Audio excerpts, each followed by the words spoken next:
You are listening to the North Shore 9 podcast. Follow them on Twitter, Instagram, and Facebook. Also, make sure to watch NS9 live every Thursday on Twitch and help support by becoming a patron. Let's go Bucks! Yo, yo, yo. Welcome to NS9 Live. I'm your host, Anthony DiNardo. With me, we got Tyler, a.k.a. Wagner to Kutch. What's up, Tyler? How's quarantine treating you? Oh, man. Yeah, for those who probably have been wondering, well, I've been on for a while. So I did the postgame on Sunday, right? When I came back. No, on Saturday. I did the postgame on Saturday. Yeah. When I came back from Tampa, straight from the car. And that was it for me. So some point of time, whether it was in Tampa, before Tampa, I got COVID. So I've been out. I'm still feeling a bit on the weather, but hey, this is my Jordan game. I got my Gatorade with me. I'm back. Dear Lord. I mean, someone's got to pick up the slack when Jim's on this show. You know what I mean? Yeah, it's been me carrying the freaking podcast. Every night. That's crazy. And unfortunately, I am starting to get a little scratchy throat, and I'm afraid of what's coming. Because it's summertime, and I wouldn't be getting a cold. Right. So, right. Yeah, starting to get a little run down. So I'm telling you, man, this was terrible. I already had it. Yeah, I know. You actually, everyone did. Right? You had it, Ryan, Jim had it. Even Cody had it, I think. Yeah. So I went this long without getting it. But yeah, like I woke up Sunday with a sore throat. I mean, just whatever. Like it felt, sore throat. I was, you know how you travel, sometimes you come back and yeah, that's how I thought I was going to be. Well, at least up here, weather's changing. Sometimes allergies. Right. Yeah, that part. But I also tested and I came back negative. But I mean, that was just like on Sunday as well, Sunday night. So that might be too soon. But man, I mean, just the sweats I was having, the fevers, everything. But whatever. We're not going to get into that. But I'm back. Not better than ever, but I'm back. Jim's not here. We got a show. Shocking.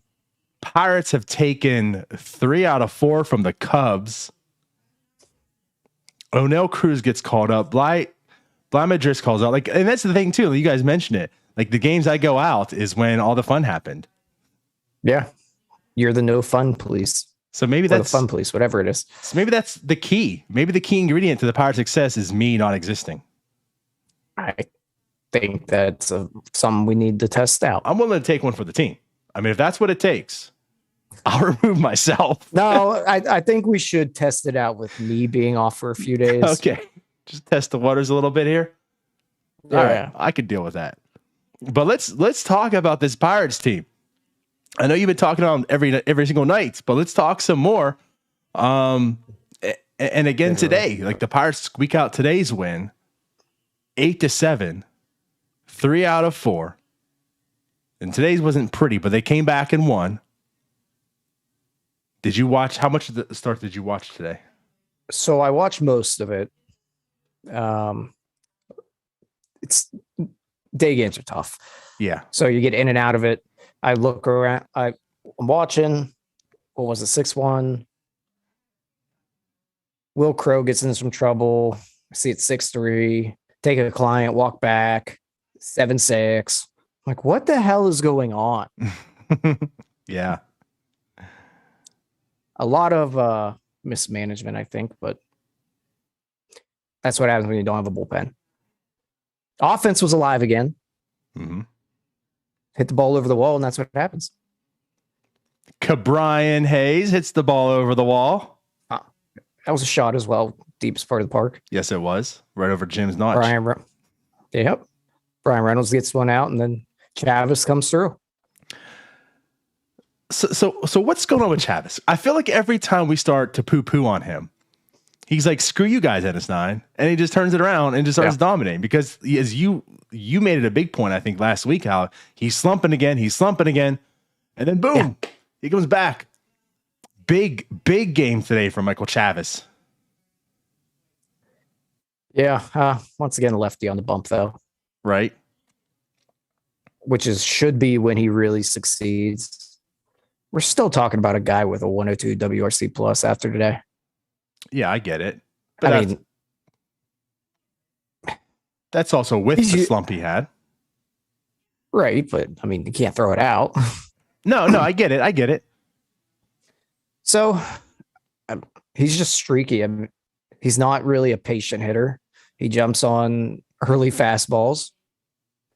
And when he gets them, he hits them hard. And whenever guys don't give him early fastballs, he struggles. Mm-hmm. And that's what, like, I'm willing to take that with him. That's what he is, and we know he's not going to be a full-time player, but what he is a competent player. Again, he's going to be a platoon guy, a role player in the future. Right now, he's not going to be that because it's the 2022 Pirates. But still, like, I like what I see from Michael Chavis. And again, like, he was a huge part of today's win, a huge part, offensively and defensively.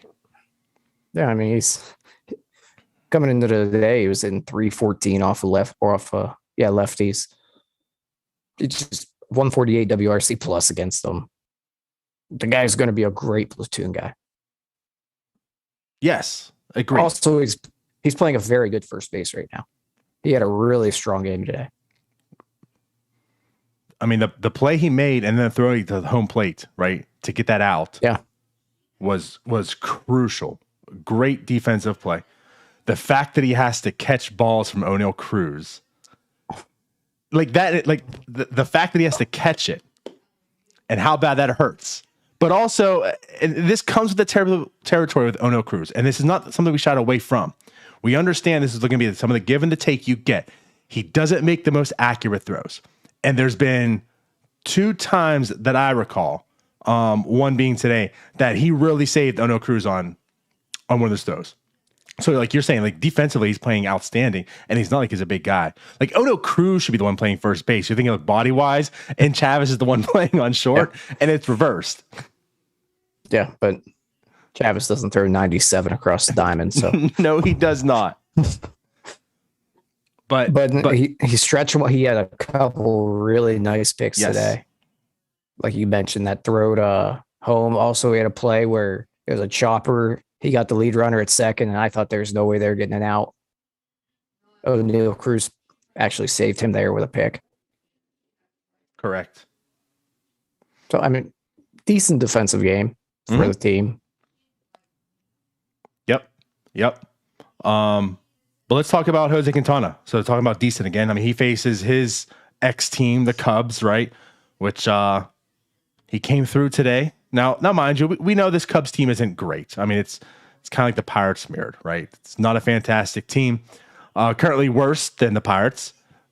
But it's not like, I mean, they have a competent lineup, right? The pitching's terrible. The lineup's competent. Yeah. But Jose Quintana goes there. He's been struggling a little bit as of late. He comes in, 6 innings pitched, 2 earned runs, 1 walk, 6 strikeouts, 6 hits. I mean, he does the thing he needs to do. He looked pretty good again today. Yeah, he went out there and pitched well. Shame he doesn't get the win because everybody's all up in arms about wins this year. I don't know why we're back on that. But he pitched well. Like you said, he hasn't been strong lately. And when he has been strong, the strikeout to walk numbers haven't been great. Mm-hmm. He finally got some swings and misses a day, kept the walks down. Pitched well, and I'm still on board for keeping him all year. Are we close enough to that point where we can have this discussion? We got like a month's worth of talking about that. I know.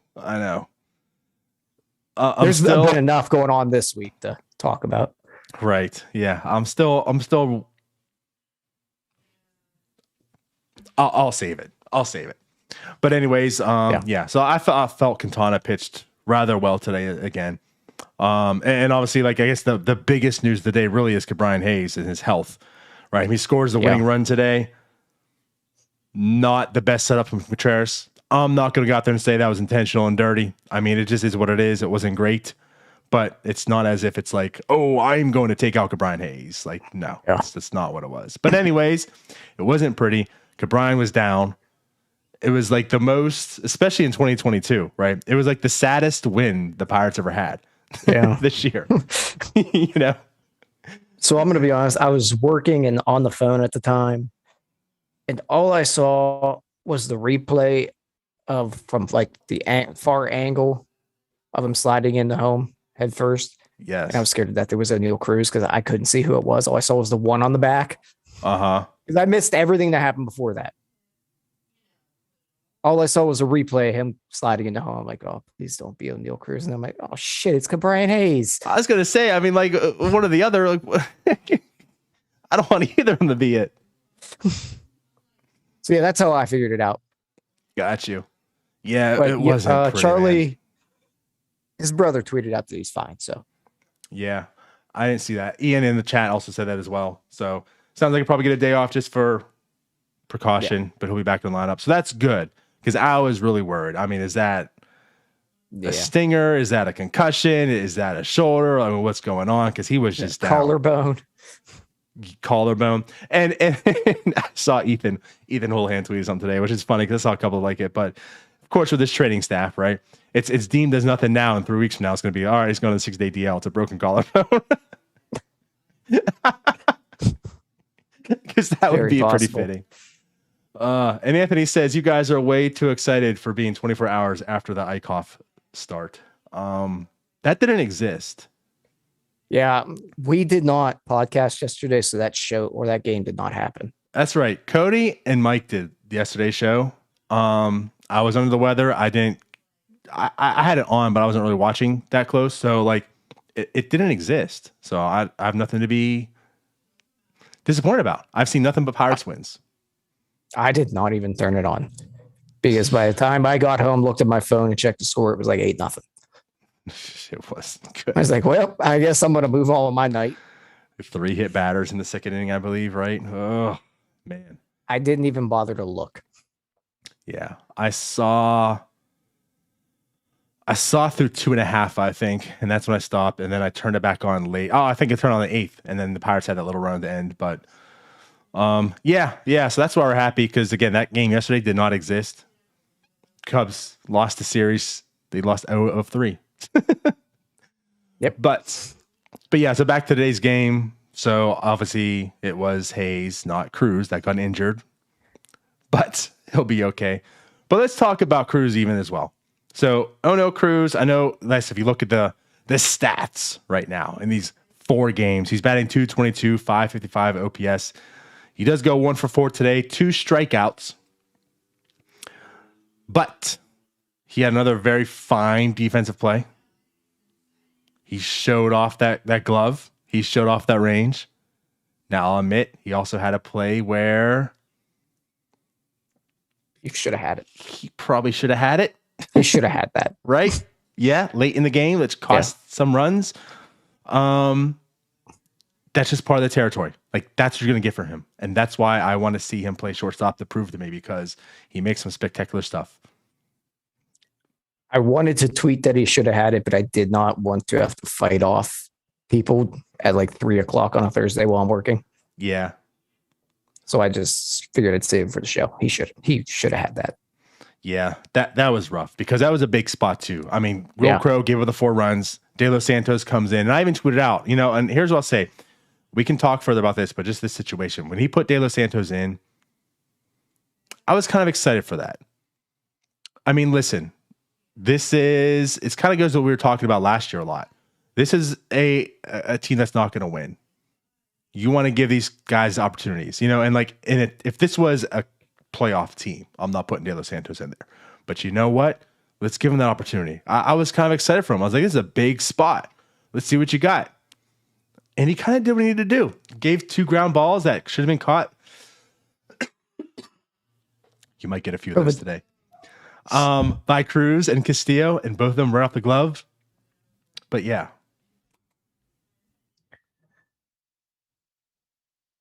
Let you cough right into the mic. No, I muted myself right now. I know. Yeah, I wasn't upset bringing in De Los Santos, but partially because of what you said, and partially because they just got to find some guys that can get outs in big spots right now. You can't go to David Bednar at every sign of trouble, or else he's not going to be available past this year. If they're truly going after that win, yeah, I would. You go Bednar there, and we'll talk more about that. It's a little weird that he didn't, but I didn't hate going De Los Santos. You gotta, like I said, you gotta find guys that can get outs at the major league level, because right now they have like 1.5. I'm trying to figure out that other half. Right. Will Crowe at this point. Maybe. I mean, he's looked human struggling a little bit. Right. It's not as if like the past 3 weeks or month, like he's like just had poor performances. He still looks strong, but he's had some outings where he's looked human. So I mean, right now, I mean, of course, took 4 runs to do it, but his ERA is up to a 3.35. You know, it's not where it was before. So, like you're right. Bednar is shut down. Stratton, we have concerns about. Wil Crowe looks a little more human. He's the half that you mentioned. And it's like outside of that, who's really in this bullpen that you can count on? So, like, you can't blame Shelton for every bullpen decision he makes, because there's nothing that's really good. So putting De Los Santos in here, I kind of liked and I appreciated. I don't put this on De Los Santos, even though I think a lot of people said like this terrible bullpen or whatever. I mean, he did the job. Like 2 ground balls should have been caught and made. Still, he did walk. Didn't happen. He did. I get it. It wasn't the best outing either, but like I'm not putting it on him. I will say Oneil Cruz probably should have had that. But on the same sense, the only reason he even got a piece on it is because he's 6'7". Yeah, I would like to see the probability on that one. I was trying to find it. Yeah, I'm not sure. But still, I guess, thoughts on Oneil Cruz, what you've seen so far. I think he's kind of what we expected a little bit. He's hitting the ball hard. I think he hit one. I think the double was not 106 today. Yep. He either lined out or grounded out the shorter third. I think that was 100. He struck out twice against lefties, and all they threw him was breaking balls. I'm very glad that Shelton put him out in the lineup today. I fully expected him to sit him against the lefty. So I'm glad that we got to see that. But he's got to keep seeing him, because he's going to see a heavy dose of off speed against lefties. And he's got to find a way to put the ball in play. We all knew there's swing and miss in his game, and there's lefty on lefty. It's going to happen. So it was good to see him yesterday not strike out, even though I didn't watch. Right. But, you know, facing a lefty that just heavy slider against him, the second at bat, he looked a little bit lost, like he was expecting all slider, and then he pumped like 3 straight fastballs at him. He probably should have swung at. So just some growing pains we're going to go through. Right. Now, the lefty, we understand, is a bit of a concern. I mean, that is what it is. But what I want to say overall in his game, what I've seen so far from him, he doesn't appear to be like this free swinger up there. He's very selective. I mean, I've seen him go into full counts. You know, it's not as if they're just hacking away. So like I've been impressed with him up to the plate. Obviously, we know he can just murder a baseball. We understand that and know that. But again, like I am impressed on his pitch selection and like recognizing and laying off stuff, you know, especially on this first call up. I mean, when you hear a guy say, what do you expect to see, right? You're going to see a lot of balls hit hard and very far. Like he's very confident in himself, which I like to hear too. But with that, it's not as if he's coming up here impressing and it's like, I want to show off and do this stuff. Maybe through that ball across the diamond the first time he did. But at the plate, at least, he doesn't seem to be doing that. So like I'm impressed in that sense. Now, obviously against lefties, he's going to struggle a bit. And like you said, if this was like, especially the hurdle days, right? He would have been sitting for short today. Yep, 100%. So I do like to see that he was in the lineup today. Yes. Yeah, we already talked about defensively. All the talent in the world's there. Oh, like, for sure. Obviously, we hyped the living hell out of him his first game. But we're not stupid. We know there's going to be some struggles. Everyone knows it. He's a rookie. He's 23 years old. He's still pretty raw. So just get used to it and enjoy it. Because it's going to be fun. Correct. It's going to be so fun. I just enjoy the hell out of watching him. He really is. He is a ticket because you guys said it enough and probably the best. So I don't need to add too much to it, but it's just like the stuff that he can do, you've never seen before. And you're going to see it nightly. And I think he loves it. I think he feeds off it. It just seems like he does. I mean, I love the fact that he's rounding second to third, smiling and laughing. You know, like he's having fun. But the same sense, 4 seconds ago, he was in the batter's box, staring down the pitcher, wanting to murder him. Like, I mean, I love that from him. Like his stare in the batter's box, you know what I mean? He's so intimidating. But yet when you see him in the field too, he has a lot of fun. Yeah, he's a freak. He's an alien. And aliens are going to scare you sometimes. But they're fun to watch. Yes. All right. Let's just enjoy it. Oh, I'm going to enjoy the hell out of it. Okay. So I guess, one thing I want to do is get back to the game, right? Quintana pitched, as mentioned. Wil Crowe comes in. You would think he would bridge the gap. They said, I mean, they weren't sure if Bednar was even available. Clearly, Bednar was only available for 1 inning. Felt like Shelton wanted to maybe save him. I think that's when you can come up here. So Crowe goes, clean inning, comes back out. Not too good. So give me your take. What did you want to talk there about that second inning from Crowe? I don't know. What do you mean you don't know? I had a client in my office while that was happening. I meant the decision making. The decision making. I was like, I don't know exactly what went wrong with Will Crowe. Oh. Well, he just wasn't good. Yeah, I mean, I can't go into specifics about what went wrong with it, but in regard to the decision making there, I think he pulled him at the right spot. If Bednar is only available for 1 inning, I still don't know that I quite completely get it because he needed to get 1 out. So are we really gonna split hairs over like an extra maybe 7 pitches? But we already went over. We're all right with De Los Santos getting a shot there. The thing that really screws with it is that 3 batter minimum, which makes you probably want to go more Bednar there, because if De Los Santos gets in trouble like he did, you're screwed. Good call. Yeah. So that's something that really probably changes it there, or you probably lean going Bednar more. If it's previous years, you can go De Los Santos. If he walks that first guy, quick hook. So I lean that I would rather go Bednar, but I'm okay not completely blowing his arm out, even though it might have only been 7 pitches. Most likely the way he threw today, it wouldn't have been much. He hasn't thrown since the 19th. Yeah, you're right. I mean, I know it has been a bit, but that's even longer than I thought it was. Yeah, so he's rested. I don't know if they're just trying to reel him in a little bit because they have used the shit out of him, as we discussed. Because they know what's coming up. And they're like, yeah, sorry, David, but we need like 13 innings from you this upcoming week. Yeah, it's possible. Right. But yeah, I lean Bednar there, but I'm okay going De Los Santos. The 3 batter minimum really throws a wrench into it, where I'd probably just rather go with Bednar. Yeah. And we can revisit De Los Santos another day when, maybe you don't want to get a win or you don't care. Mm-hmm. I'm with you. Like I know we've harped on Shelton quite a bit for his bullpen usage. And again, he's used it a lot better this year. And this is a situation where typically I wouldn't agree with this. Like this is why we went years and years upon like screw the closer role. Like put your best pitcher in the biggest situation. This would have been it. This would have been the time to bring in David Bednar. It's too close to the game. Just get him out right now, end it, and we can move forward.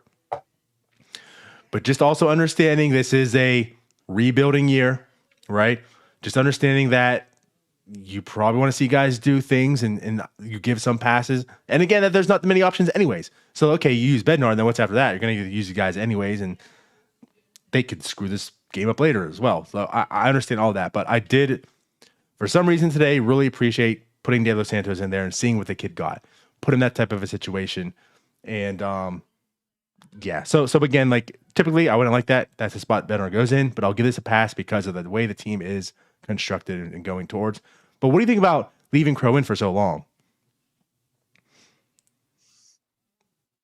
I mean, It's again, it's probably a little iffy on if he wants to go De Los Santos there.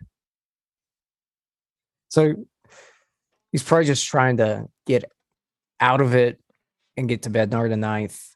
Really, what this comes down to me is that Ben Cherington has built a horrific bullpen. We can harp all we want on Neil Huntington's moves, but the guy could build a bullpen. Ben Cherington has done nothing close to that. Like, we can yell about Shelton all day and all night. He can only throw who's in there. At some point, you got to give him someone that can get outs other than David Bednar. Yeah. I agree with all that. I kind of felt like Shelton was playing a little bit of fire today. I feel like just knowing that Bednar was only available for an inning, he was just saying, I mean, Will, I'm pulling for you. Like, please do better. Until it was at the last minute, it's like, okay, you no longer are, and now I'm going with De Los Santos. That's just kind of how I feel with it too. Like, knowing that Bednar was just available for winning today, I felt like changed everything. Because if he's good for 2, we got this. You know, Crowe, you're not doing too well. Bednar, go in, get out of this, go to the next inning, then we'll go forward. But I felt like because he was only available for 1, I felt like Shelton was playing a little bit of fire. Just going with the odds a little bit. Like, okay, I mean, Wil Crowe, you're my second best reliever, so I need you to get out of this. Yeah. And that's what he did until he didn't. And again, when you don't have that much of a bullpen to use, like, what are the odds? Do you just roll with Wil Crowe and hope he does? Or do you go with a De Los Santos, or a Stratton who struggles, or unknown? So I'm okay with what happened today. Ultimately, what did happen, though, is the Pirates came back and won. Stratton shut it down after Bednar, and the Pirates got the win. Yeah, but real quick, just to go back to the bullpen, like you said, Wil Crowe has been your second best reliever. And at that point, it's a 6-1 game. It just turned really quick. And like, he probably got caught with his pants down. 6-2. And didn't think it was it 6-2? Yeah.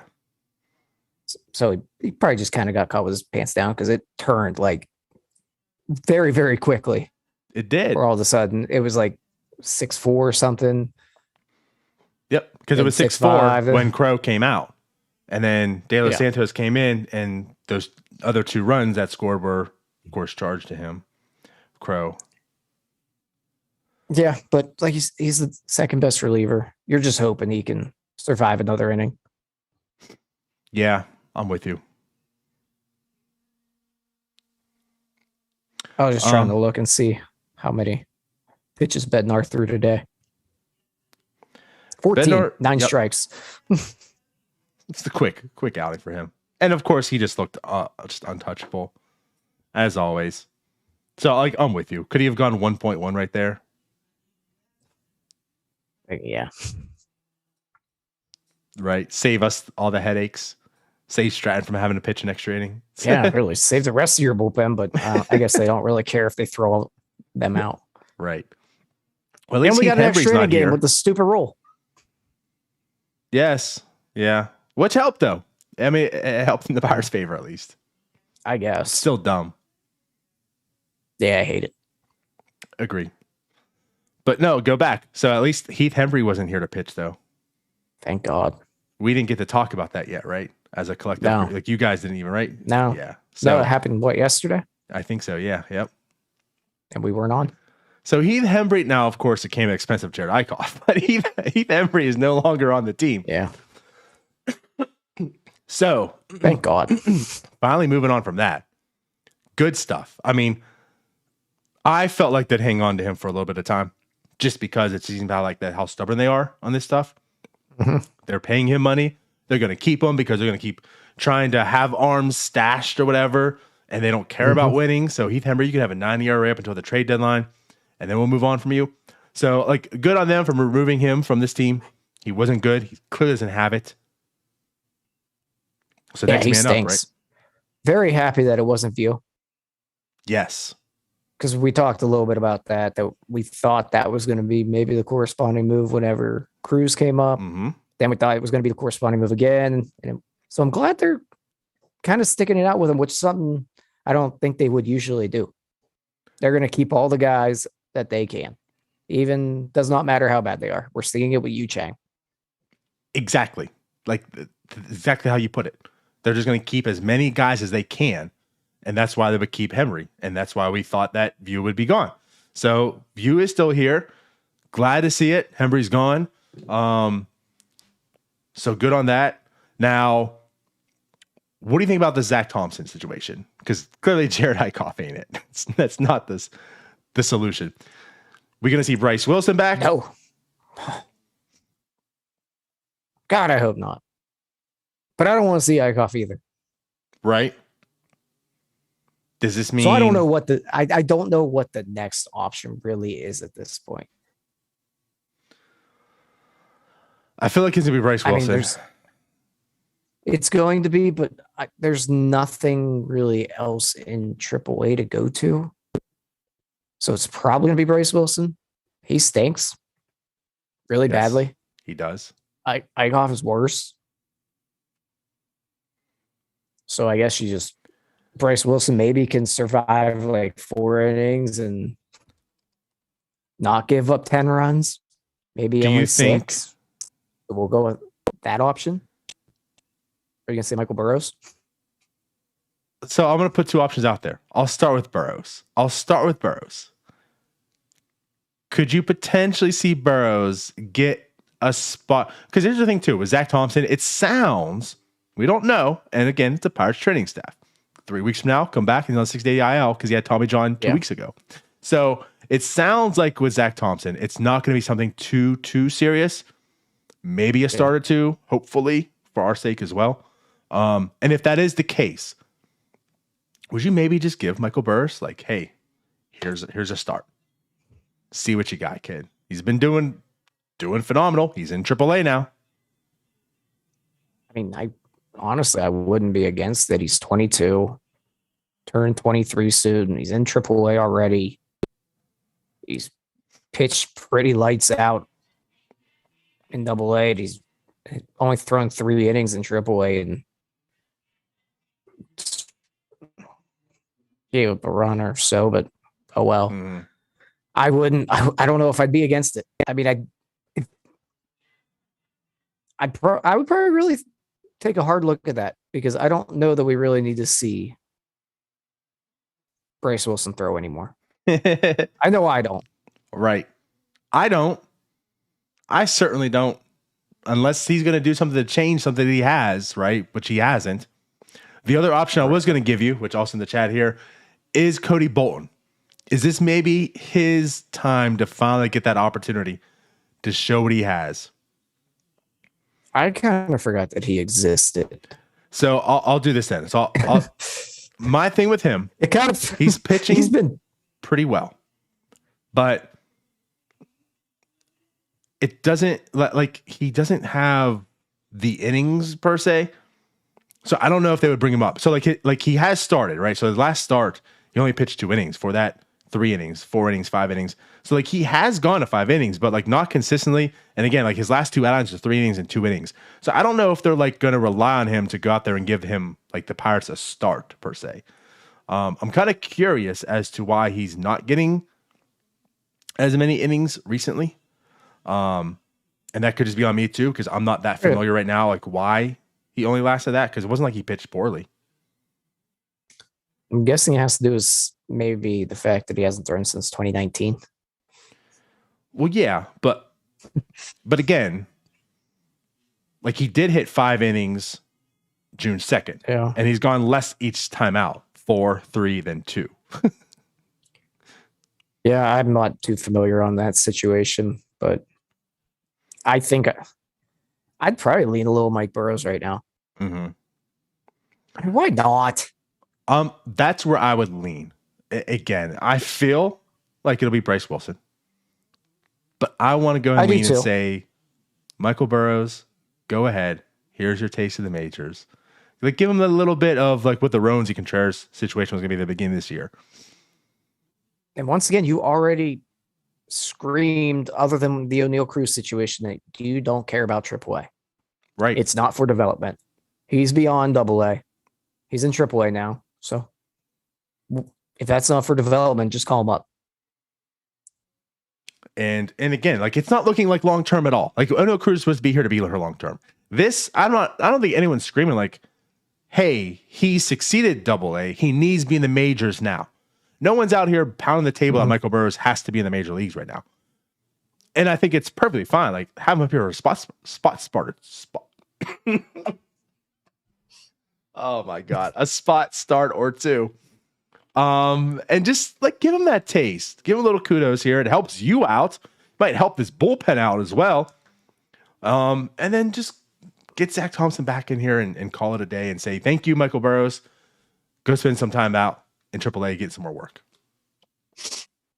I don't know if he deals then. So, sorry, Zach Thompson. Go have fun in the bullpen. Now, Anthony in the chat does say, I'm officially pounding the table about Burrows. So I'll take it back. Maybe not everyone, but he certainly is. And he makes a good point, too. He says Burrows this year is as experienced as Contreras and Yerri last year. And like that, I agree with. But is Yerri hurt again? I thought that's all he was. Is he? Or is he in AAA? I thought he was hurt. Again.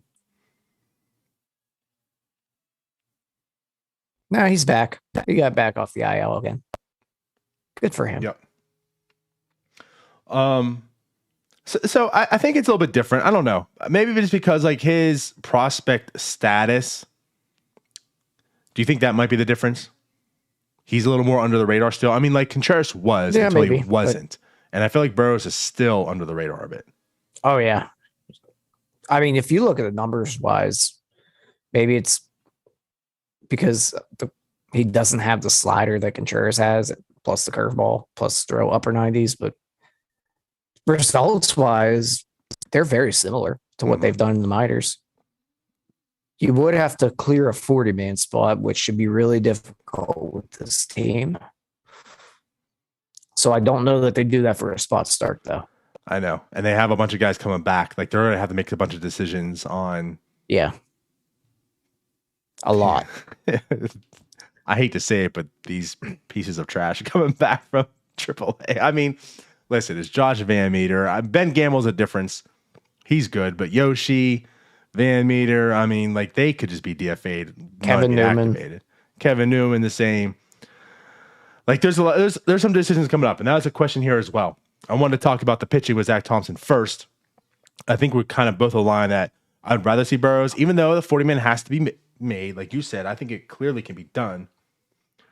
But regardless, Bolton's possibly a scenario, but I think it's clearly going to be Bryce Wilson for all the reasons. So let's talk about that. So the guy's coming back. So we know Newman, Yoshi, Van Meter, and Gamble all on rehab starts. That's 4 guys. Yep. So that means, assuming all are going to come back onto the club active, what 4 players are bouncing from this club in some form or fashion? I mean, they're going to have to clear some 40-man spots as well. Right. So one gets cleared by Max Kranick finally going to the 60-day. Yu Chang is an obvious one. I mean, he has to go, right? Yoshi just takes his spot. Yeah. I wouldn't be shocked to see Diego Castillo go down. And then who really cares about like Yoshi and Kevin Newman? So like that's where I'm at, though. I agree with every decision you made, right? Kranick 60-day, Yoshi, Chang DFA'd, but also like Marcano, he's coming back from the COVID sometime. Yeah. So really, there's 5. Yeah. So you need. Do you think Marcano stays in the major leagues, or does he go back down to? I would. Altoona or Indy. Cal Mitchell's another one that could possibly go down. I don't know if they would go Marcano. I'd keep him up right now. Yeah. He's 26. Don't send him back down. right now I'd send Cal Mitchell down over him. So that I agree with. In regard to Castillo or Marcano, I don't know which way they would go. I would venture to guess they'd keep Castillo up here because they like him. I don't know. Thing is, Marcano can play so many spots. And when you get Kevin Newman back, unfortunately, you've got enough in the middle infield. Like, we got plenty there. Right. Diego can really only play those two spots, maybe a little third. Yeah. He can go in the outfield, but it's not pretty. No, you don't want that. Marcano, I'm very confident, comfortable with. And I think that's like, I agree on your sense there. I think Marcano stays simply for the fact that he's a good defender. And again, we see it in second base. We also see it in the outfield. Diego Castillo, like if Newman comes back, he's your second baseman. Oh. Unfortunately. And as MF Wags 22 says, if I ever see Newman again at this point, I'm smashing my TV. I hope you have the service plan because yeah, you're going to need a new one because he's coming back. And Oneil Cruz is going to be your shortstop. Kevin Newman's probably going to be your second baseman. And then I can see like Marcano being that in-between guy, right? He can be the middle infielder. He can play some outfield as well. Obviously, Reynolds is there. Gamble comes back. Like there's Cal's replacement. And then Sawinski. So then where's Bly? You know what I mean? Like I know he's 26. Like as far as prospects needing at bats, Bly probably doesn't need as many, although I still want to get him at bats, right? But like Diego Castillo is that guy. Diego Castillo, I feel like is going to be left out into the dusk if he stays up here with those guys. I want him in AAA getting at bats every single day, opposed to staying up here and playing twice a week at most. Yeah, and he's had the opportunity this year. It hasn't happened. He's had ample time. Go get some at bats in AAA. Let's see what we have in the rest of them. Oh, yeah, in Hoyt Park. Yeah, him too. God, there's so much trash on this See what team. I mean? Like, you can clear a 40 spot for Michael Burrows. And, like, Josh Van Meter does not also have to come back. No. It stinks. I know they're going to do it. I just deep down feel like he's going through this rehab and he will be back in Pittsburgh. But they clearly could say, you know what? We're just DFAing you. Because there's no point. Because we have Hoyt Park. We have Castillo. We have Marcano. We have Kevin Newman. We have Oneil Cruz. Why do we need Josh Van Meter? We didn't need you on April 6th. For some reason, we got you. We don't need you on June 22nd, 24th, whatever day tomorrow is. And whenever his rehab is going to be up. Like, I don't see a need of having Josh Van Meter come back, period. No. There's absolutely no reason to bring him back. Absolutely none. They have enough of him that are younger and just as bad. So do you think that's the play? No, they're going to bring him back. I mean, dear God, Donardo, this team's still playing Chang 2 out of 3 games. I know. Oh, God, don't even start. Okay, so let's be serious then. Okay, so let's do this one by one. So Gamble comes back. Yeah. We'll just say Krennic 60 day, right? There's a 40-man spot there. Right. So then Yoshi comes back. They have on their 40-man. Where's Ethan? 30. I'm not even going to play now because there's. So theoretically, right, we know Marcano's on the IL for COVID. So is Marisnik. So that's why there was another 40-man open this time. Well, Marisnik's on the 60-day IL, isn't he? But he also, they put him on the COVID to clear a 40-man. So, I mean, maybe Roberto Perez with COVID as well. Come on down, Roberto. I'll give you some COVID. We need to clear some 40, man. But okay. So again, Gamble, Krennic, Yoshi, Chang, Newman comes back.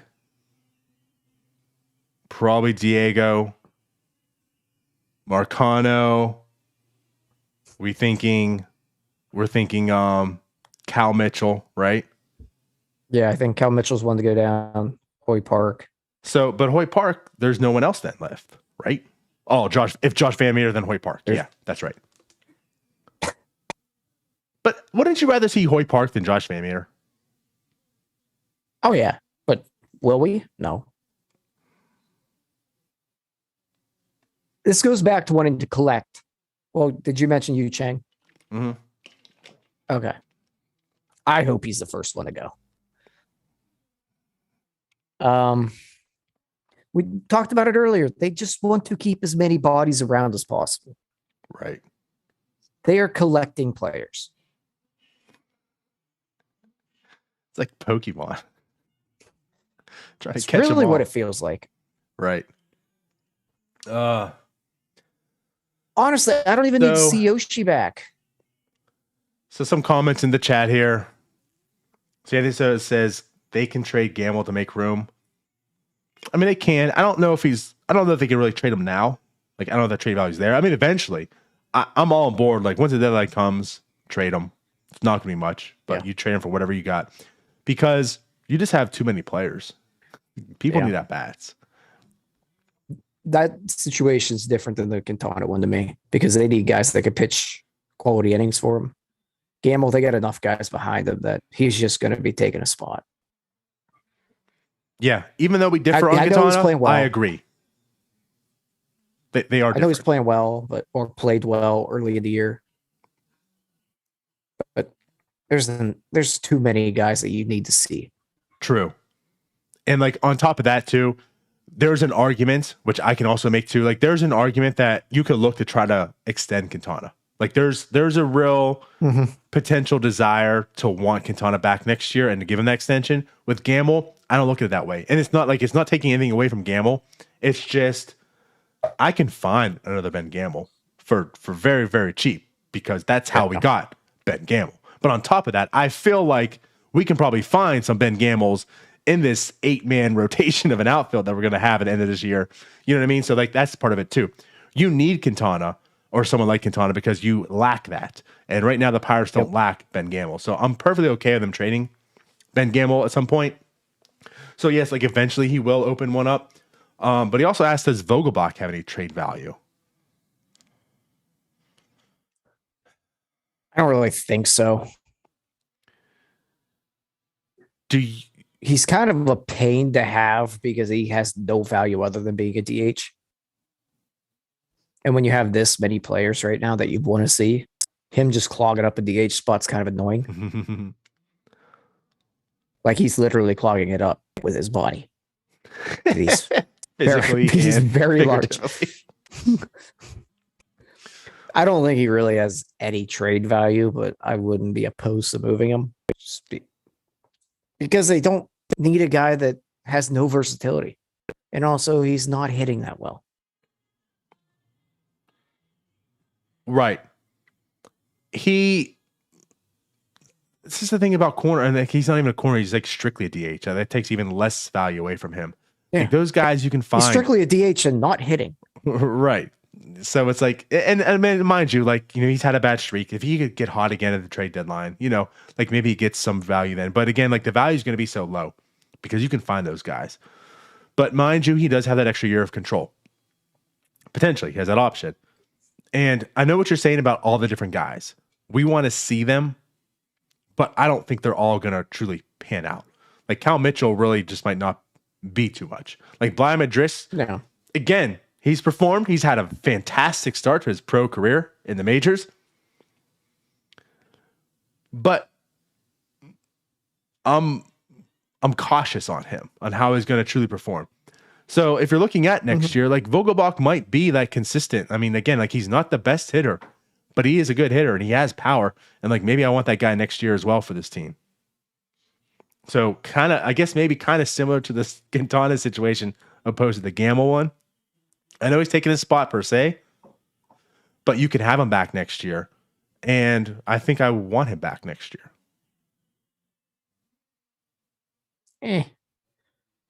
I can do without. Yeah. If anybody cares about WAR, he's literally worth 0 WAR. Right. He is the most replaceable player on the planet. All right. Well, that's enough of that. I can find 1,000 fat guys that can hit home runs and hit league average. I don't know if you can. I mean, maybe all those stuff, but then put fat on top of it. They don't make too many boys like him. But really, he has 8 home runs. He's not hitting. Like, he's still walking decent. He has a good field of strike zone. He does. And I'll tell you something. One thing I like about Vogelbach, holy hell do I love this about him. Well, on top of that, he does not shy away from telling that if that was actually a ball or strike. I mean, you know how Cervelli used to get into it? But Cervelli, I felt like, is very passionate, and it's how he was, a very passionate type of person. And that's how you tell. Daniel Vogelbach just, and I'm sorry, like he comes off looking like he's a dick. I feel like he's probably a dick in real life. And that's how he acts towards the and I love it.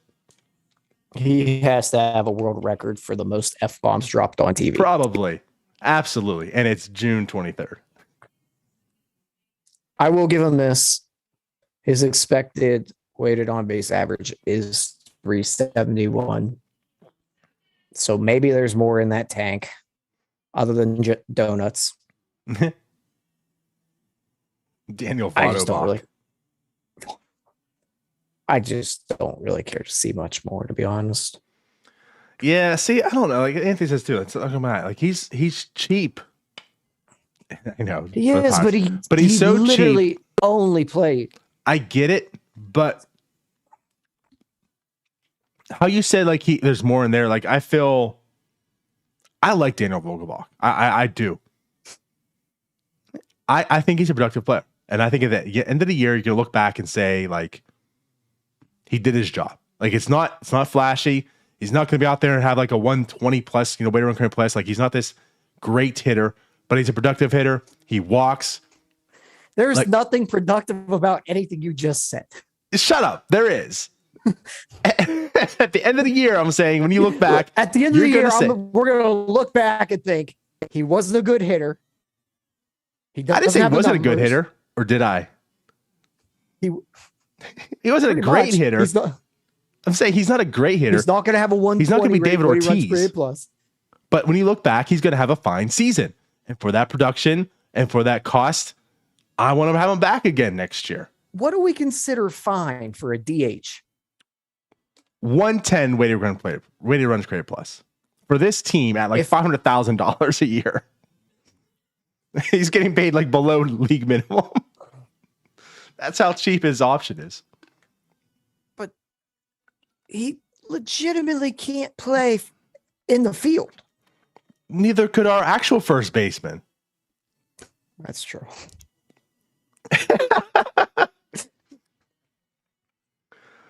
I'm fine with riding out with Vogelbach. That's all I'm going to say. As far as trade value, that's where I feel like there is no trade value that you're really getting in return. And I would rather him be, because of the fact that he has the option to be here next year.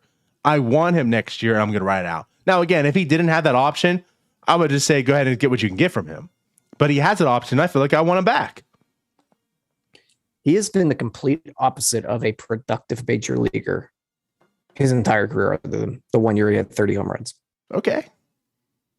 He's figured it out. Kudos to the Pirates. He's the same player he's been every year. Not great. We'll find out. I don't really want to.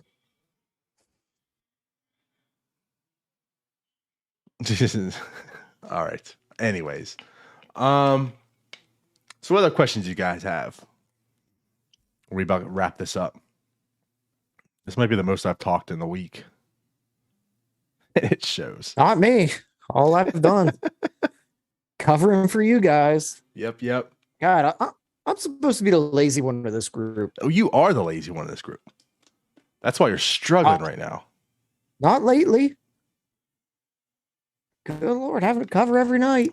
I mean, I got to come back on, having COVID and doing this because I feel so bad for you. Well, no. You have to come back because Jim took another night off. Two things can be true. I can't do NS9 live by myself. No, we know that. It's an hour show. Oh boy. All right. So maybe we'll wrap this up here. Again, I don't know if anyone has any questions. Bucko Mike says, Wil Crowe hit above 240? Yes, he will. I don't know. I'm just that's my hot take. It's not that hot. I mean, 240 is not that big of a measuring stick. So it's not. But right. I wouldn't be shocked by like 235. Same. It's still actually a productive season. Right. Because at some point he's going to walk this year. But listen, I cannot stress, and I know we talked about behind the scenes, I know we talked about beforehand, like I cannot stress how badly I want him to win Rookie of the Year. And I know you're on the same page, and I know Jim is too. I want him to win Rookie of the Year so freaking badly. That way he can just stick it to the Pirates, and the Pirates can say, we screwed up. We could have had a draft pick. Now he has a full year of service time anyways, and maybe next year they can rethink things with potentially a Michael Burrows or Henry Davis. Michael Burrows probably isn't going to be a top 100. He might be. I don't know. He might be sneaking up in there. He'd have to really jump up on the Pirates list, and I don't know if that's going to happen. Well, but all he has to do is make it in there on one of them? I think it's the combin. Oh yeah, MLB. They use MLB, don't they? Or is it a combination? I thought they used multiple different ones. Yeah, I forget now how exactly they determine that. Yeah, but so yeah, I don't know. Maybe. Yeah, see, Bucko Mike says Gore Rookie of the Year to lose. Like, I get that, but Gore has to be top 2. First off, he does only have to be top 2. Second off, Gore's underlying numbers aren't that great. And Gore's been struggling recently. And Gorman, for the Cardinals, strikes out a ton. And it's wide open. It is wide open for Rookie of the Year. And let's not forget, I mean, literally, by the second inning of Oneil Cruz's first game in the majors, he had all of national media talking about him. So the attention's there. You're not actually going to have that excuse of, well, he was a Pittsburgh Pirate and he was hidden and people want to talk about him. No one has stopped talking about Oneil Cruz since his promotion. So he has the spotlight on him. He definitely does. Like you said, I hope that he just goes on a tear and wins it. Correct. Just shoves it right up their butt. Right up their butt. At a premium position like shortstop and plays it effectively. Adequately. We're not asking for much. That's it. All right. Well, it's fun talking to you guys. I got to go. I'm done talking. Yeah. So we'll be back tomorrow, though, after the game. Probably not Jim. I was gonna say I don't even know who's going to be on. Yeah, probably you and I again. No, Jim, I think we'll be back. Possible. So I'll give you a night off. We'll worry about tomorrow. There you go. All right, guys, we're out of here. Take it easy. Peace out. Bye-bye. Peace out, Scouts.